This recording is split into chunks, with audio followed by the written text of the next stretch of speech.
सुचि और स्वागत है आपका द यूथ टॉक में। उठो, जागो और अपने लक्ष्य की प्राप्ति होने तक मत रुको। विवेकानंद जी ने ये हम सबसे कहा था, जो आज भी हम सब पर लागू होता है। आज नेशनल यूथ डे यानी कि राष्ट्रीय युवा दिवस है। भारत सबसे युवा देश है। युवा हमारे समाज में भी विकास को आगे बढ़ा सकते हैं। आजकल के युवाओं की क्या समस्या है और उनका समाधान क्या हो सकता है, इन सब बातों पे आज हम चर्चा करेंगे। आज हमारे साथ LDIMS कॉलेज के डायरेक्टर मिस्टर के गर्ग सर। स्वागत है सर आपका। सबसे पहला सवाल सर मैं आपसे ये करना चाहूंगी कि एक कॉलेज के डायरेक्टर हैं आप, काफी लंबे समय से स्टूडेंट्स को ट्रेन करते आ रहे हैं, तो आपको क्या लगता है कि विवेकानंद जी के जीवन से स्टूडेंट्स क्या सीख सकते हैं? Thank you for inviting me, and it really is a great honor to in this occasion, especially the birth of. जैसा आपने क्वेश्चन किया कि what you learn from the biography and what life से विवेकानंद जी से क्या सीख सकते हैं। देखिए, जहाँ तक हम लोगों ने जो पढ़ा, उनके स्ट्रगल का देखा, उन्होंने किस तरह से युवाओं के लिए कहा कि किसी चीज के लिए आपको डिटरमाइन होना चाहिए, और उसके लिए आपको अगर डिटरमाइन है और किसी चीज को आपको पाना है, गोल है, उसके लिए आपको तब तक संघर्ष करते रहने चाहिए जब तक उसे आप पा नहीं लेंगे। तो कहीं ना कहीं ये सारी चीजें आज के टाइम में उसी तरह से फॉलो हो रही हैं, और अगर हमें कुछ चीज को अचीव करना है तो वो रियल में हमें उसके प्रति कहीं ना कहीं अवेयरनेस होनी चाहिए, जो आप बता रहे हैं कि जागरूक और प्राप्त करने के लिए उसके लिए कंटिन्यूटी, लगातार कंसिस्टेंसी होनी चाहिए। सेकंड, जैसे आपने कहा, India is a young country, of course that we are one of the youngest country of the world, because 50% population of India is less than 25 years. If you compare to the other country like the China, this is the 40-year average age. If you see the USA, the 38, and the Japan is the 48, and Europe is 43. So you see the GDP इस country की कहीं ना कहीं decline है, और हमारा क्योंकि youth बहुत यंग है, प्रोडक्टिव है, but the question is that how we train them is the most challenging. अगर हम उनको ट्रेन कर पाते हैं तो ये हमारे लिए एक डेमोग्राफिक डिविडेंड होगा, but same time if we are not able to train them, is will become to the demographic disaster. बिल्कुल सही कहा सर आपने। दूसरा सवाल सर, समय के साथ काफी चीजों में बदलाव आया है। आज का युवा सोशल मीडिया में बहुत टाइम स्पेंड करता है, या कुछ युवा गलत रास्ते पे चल पड़ते हैं, ड्रग्स वगैरह लेने लग जाते हैं, तो ऐसे युवाओं को वापस रास्ते पे कैसे ला सकते हैं? देखिए, जब भी इंडस्ट्रियलाइजेशन हुआ और उसका कहीं ना कहीं चेंज आया, सबसे पहले जो प्रिंटिंग प्रेस आई थी उसका असर हुआ, और उसके बाद इंडस्ट्रियलाइजेशन के साथ साथ इलेक्ट्रिसिटी वगैरह आई तो उसका बहुत असर है। लेकिन जो चेंजेस हुआ स्पेशली 2000 के बाद और फिर 2010 के बाद सोशल मीडिया का इम्पैक्ट युवा पर बहुत ज़्यादा है। अगर हम देखते तो बहुत सारी ऐसी चीजें हैं जो आप अवेयरनेस, जो आप टेक्नोलॉजी हैं, जो आपको चाहिए एजुकेशन और स्किल्स, तो कहीं ना कहीं सोशल मीडिया बहुत आपकी हेल्प कर सकती है। Lot of story that people are getting lot of advantage through the social media, but किसी चीज की हमेशा एक्सेस कहीं ना कहीं बुरा होता है। तो ये चीजें हैं, और इस चीज में हमें स्वामी विवेकानंद को और हमें उनकी हिस्ट्री को याद आता है, किस तरह से हमको ये सोचना है कि युवक आज के युवा का क्या कर्तव्य है, क्या वो सोसाइटी के लिए कर सकता है, क्या वो नेशन के लिए कर सकता है, क्या वो अपनी फैमिली के लिए कर सकता है।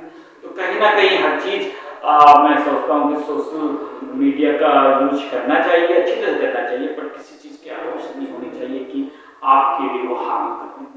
बिल्कुल सही कहा सर आपने। किसी भी चीज का एक्सेस हमारे लिए बहुत ही नुकसानदायक होता है। सर, सोशल मीडिया आज एक ऑब्सेशन बन चुका है, और जैसा कि हम जानते हैं, anything more than a mouthful is a waste.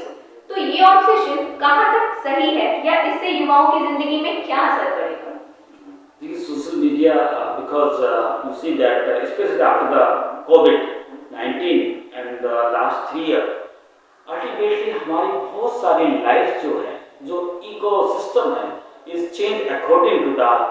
social media. If you have seen the impact of digitization, you have seen a lot of jobs is now is happened created in the through the hybrid or home. बहुत सारे लोग हैं कि working from the, तो इसकी तरह से उसी इकोसिस्टम का if you see the lot of goods and services, this is provided by the online. ये भी हमारे एक इकोसिस्टम में चेंज होता है. अगर आप देखें टेलीमेडिसिन और lot of meetings, the proportional ratio meeting जो हो रही है वो हाइब्रिड है. And if you see that education side, lot of things is burned due to the digitization. So social media अगर अच्छी है तो हर चीज का हर इरा में हर युग में ऐसा रहा है कि कुछ चीजें खराब होती है. ये हमको आज स्वामी विवेकानंद पे, और मैं कहता हूँ किस तरह से हमको अपने जीवन के जो वैल्यूज हैं उसका निर्माण करना चाहिए, ये कहीं ना कहीं युवा को हम हमेशा कहते आए हैं और हमेशा कहेंगे. और युवा को भी सोचना है कि कहाँ अच्छी चीज है, उसकी जो एनर्जी है should be invested for the upliftment of welfare of the society or the nation of the world. और मैं ऐसा नहीं है कि सभी युवा का कंट्रीब्यूशन लगातार बहुत अच्छा हो रहा है हमारी जीडीपी में, और मैं होप मेरी उम्मीद है कि जो अगर इस ज़्यादा यूज ऑप्शन है वो कहीं ना कहीं कम होगा और उनको सही एक डायरेक्शन और नेविगेशन मिलेगी. बिल्कुल सही कहा सर आपने. हर सिक्के के दो पहलू होते हैं. वैसे ही सोशल मीडिया की भी दो साइड्स है, एक अच्छी साइड और एक बुरी साइड. आज के युवा शो ऑफ यानी दिखावे की जिंदगी में ज्यादा यकीन करते हैं. उन्हें हर चीज दिखानी है लोगों को. तो सर क्या ये दिखावा उनकी निजी जिंदगी में बुरा असर डालता है? देखिए जो युवा है अगर वो बहुत से लोगों से मिलता होगा और सिमिलरली वो देखता होगा कि जो एमिनेंट पर्सन्स और जो ऐसे हैं वो कहीं ना कहीं झुके होते हैं. तो ये शो ऑफ आपका जो शो ऑफ है, अगर आपके अंदर बहुत सारी ऐसी क्वालिटी जो कहीं ना कहीं राष्ट्र निर्माण में या सोसाइटी को अपलिफ्ट में योगदान देती हैं, तो कहीं ना कहीं अदर पर्सन्स को, अदर सोसाइटी को इन्फ्लुएंस कर सकते हैं. बट अगर आप शो के फॉर्म में ही कोई चीज़ को रिलेटेड करते हैं तो मेरे विचार से उसका कोई इम्पैक्ट नहीं है. एक टाइम होता था कि बहुत सारी चीज़ें होती थी, किसी के पास अगर एक कार है, अच्छी कार है तो उसका भी. आज ऐसा कोई चीज़ नहीं.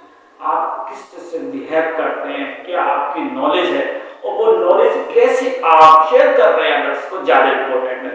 तो मेरे विचार से इस चीज़ में अगर कुछ युवा है तो उसको जरूर निकलना चाहिए. और अगर आप शो रियली चाहते हैं तो वैल्यूज और जो आपकी नॉलेज है, जो स्किल्स है, वो आपको डिस्ट्रीब्यूट करनी चाहिए. सर आखिरी सवाल मैं आपसे ये करना चाहूंगी कि आपके एक्सपीरियंस और तजुर्बे से अगर आपको स्टूडेंट्स को एक सलाह देनी हो या आज के युवाओं को एक सलाह देनी हो तो वो क्या होगी? Yeah, of course, you are the fortunate, really very fortunate generation because you have a lot of or infinite opportunity in every field. अगर हम देखते हैं 1980s और 1990 jobs और work इस type करने में, but because the economy is converting the digitization in India, you see a lot of opportunity है. Similarly, a lot of problems. लेकिन अगर आप प्रॉब्लम्स को अगर आप एनालिसिस करते हैं और सॉल्यूशन की कोशिश करते हैं तो ऑटोमेटिकली आपके पास कैरियर अपॉर्चुनिटी बहुत ज़्यादा भी क्रिएटेड होगी. तो I want that you must be fulfil this requirement. You must be first to see what is the burning topics, what is the biggest problem of the society and try to solve all this problem. अगर आप ये करते हैं तो society में करते हैं तो कहीं ना कहीं आप देखेंगे उसी में अपॉर्चुनिटी वो छिपी हुई है. और आज का जो टाइम है डिजिटाइजेशन का टाइम है, टेक्नोलॉजी का टाइम है. You see last 50 year back is those organisation top company जो होती थी वो 80% सोचती थी, वो आज वो 100 में भी नहीं है. ज्यादातर अगर आप टॉप 20 देखेंगे उसमें 18-19 टेक्नोलॉजी बेस्ड करती है. तो try to understand the and what the technology, what the insight and use this for the welfare of the society. तो जैसा मैं आप विवेकानंद के जन्म एनिवर्सरी पर ये कहना चाहूँगा, आपको एक वैल्यू और एथिक्स आपके अंदर है ये ऑलरेडी, उसको और आगे इम्प्रूव करना है, और साथ साथ आपको नॉलेज और स्किल्स को इतना अपडेट करना है जो कि आपको इस तरह से उठाए जब आप बहुत सारी प्रॉब्लम्स को सॉल्व करेंगे सोसाइटी और नेशन की, तो ऑटोमेटिकली आपका और देश का विकास। Thank you so much sir, आपने अपना कीमती समय हमारे लिए निकाला। कोई भी देश युवा से बनता है, युवा देश को उठा भी सकते हैं और देश को गिरा भी सकते हैं। The duty of the youth is to change the nation in a good way.